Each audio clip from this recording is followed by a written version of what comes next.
I was lucky enough to be invited onto the set for the Dark Crystal, and it was one of the most incredible things I've ever seen. The kind of artistry that goes into this and the hundreds of people that make this whole world come alive is incredible. I was just wondering about how amazing it is to then see it all put together for you guys, to sit back and watch this programme, even though you're a real part of it, obviously. I mean, to actually, are you able to just really admire it as a sort of piece of kind of creative filmmaking or TV making? I feel like when we see it later on in the full premiere, that will be the time where you go, when everything comes together, and then we can sort of go into the imaginary world and sort of enjoy it for what it truly is, you know. Well, I remember kind of going into the studio and going in your booth and kind of, right, okay.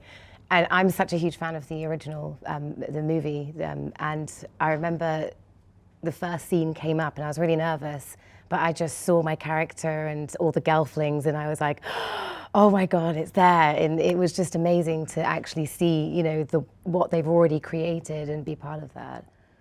Yeah, no, I have to agree. It's so incredible. And actually some of the visuals that you're recording to are often like rough cuts and they haven't been finished yet. And sometimes like the puppeteers are still visible in the clip that you're voicing to and in the blue suits. And you just don't realise. I thought, oh, that one puppet is being operated by 4 people, and so we have, and you know, I personally have had like a really amazing experience at seeing it in different forms of, you know, completion.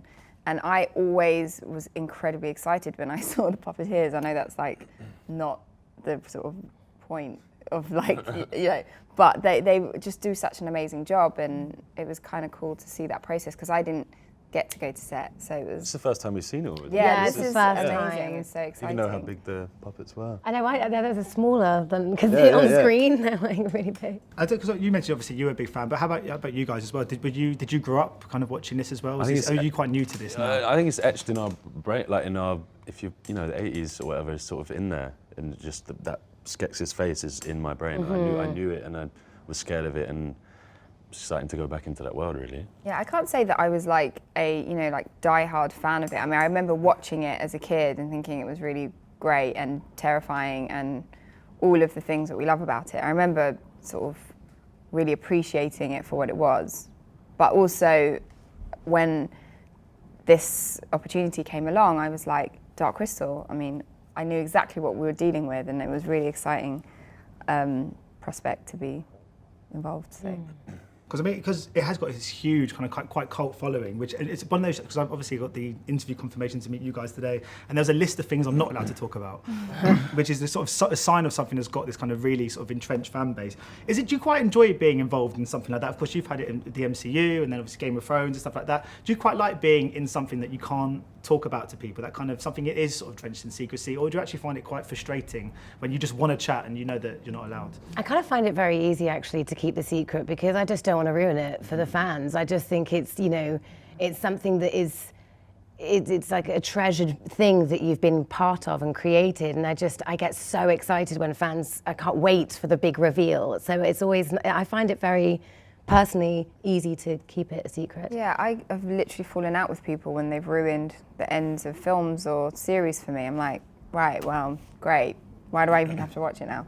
So I feel similarly, but there are times when there's specific storylines that everyone's talking about and you're only being asked about that one storyline for like a year and you cannot talk about it, and people are like trying to get questions, and like that process is frustrating, definitely, but I'm pretty good at keeping a, you know.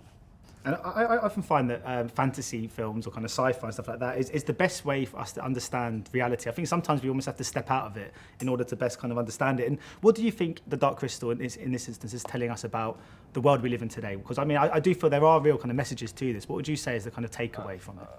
I think, you know, power struggles and who's in charge, being brainwashed, all those kind of things about how you deal with power and how you can be easily led and misled and trust people and all that kind of stuff. There's so many different prejudices and definitely things that mirror society today. Well, the whole kind of premise of the Gelfling is that there are different clans. It's literally like different groups having to work, live and come together, and you know how the hierarchical systems that we know so well impact that and impact how we interact with other people. And you know, I think the message that comes from it is, for me, is about kind of unifying different groups of people, talking to different people, trying to understand different cultures, backgrounds, traditions, and see how you can come to a unified front against a, you know, common threat. So I think that is something that we are currently dealing with in the show and in life. So. My final question is just about the I mean, the voice cast is incredible. So not just you three, but I mean, just across the board, it's got some of the most talented people in the world in this. People. Just when do you get to? Is it because I've always heard from sort of actors that it can be quite a lonely experience actually, the sort of voice acting. Is that the case? Did you get the chance to hang around with any of the other? Well, I spoke to the director. I said I want to have a party straight away because I want to meet everyone. When I was in it, I was like, well, I'm not going to see anyone. It was just me and the director. So I was, I definitely want to meet these guys, everyone. Yeah, I know. I had the same just met feeling. today. I mean, I had fun doing it, but you know, and you know, there's a point where you kind of go, okay, I really wish I just, like, you know, you see the big group scenes and you go, I really wish we could have all been there and kind of, you know. Unfortunately, because of how specific the voicing is in terms of sync, it's hard to do it with a group. But, you know, the group of kind of sound and recorders and technicians and stuff were such a lovely group of people, so I had a great time hanging out with them. But yeah, it would have been fun to get together. But once Benedict one was in the studio next door and he came in and I was like, hi, and then it was very brief, but I was very excited about that. Brilliant. Well, thanks so much for your time so much. Thank you. Thank you. Ladies and gentlemen, you're watching Hey You Guys! Hey You Guys, huh? Hey, you guys. Is that from the Goonies? It is indeed, yes. Nice. Hey,